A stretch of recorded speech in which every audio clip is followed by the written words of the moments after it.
A long-haul trucker pulled over to refuel when he heard scratching coming from inside his fuel tank.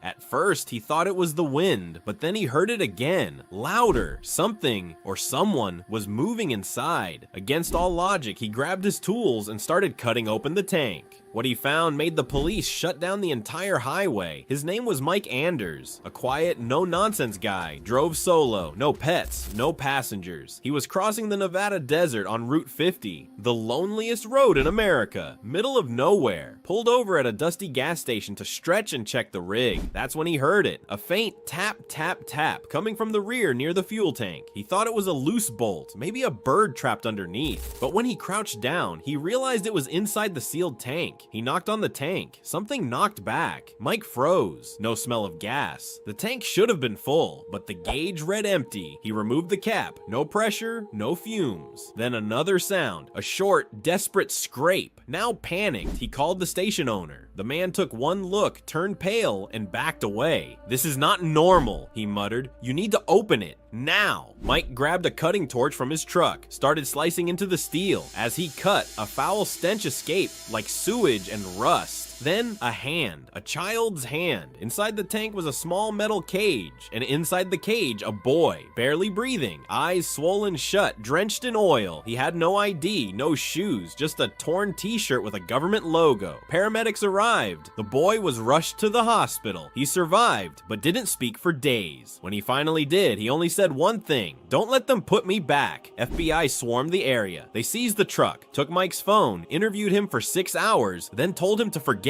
everything. The gas station shut down the next week. The boy vanished from all records. No charges, no follow-up, nothing on the news. Mike left trucking, never spoke of it again, but sometimes late at night he hears the scratching again, even when there's no fuel tank nearby. To this day, no one knows who the boy was or where he came from.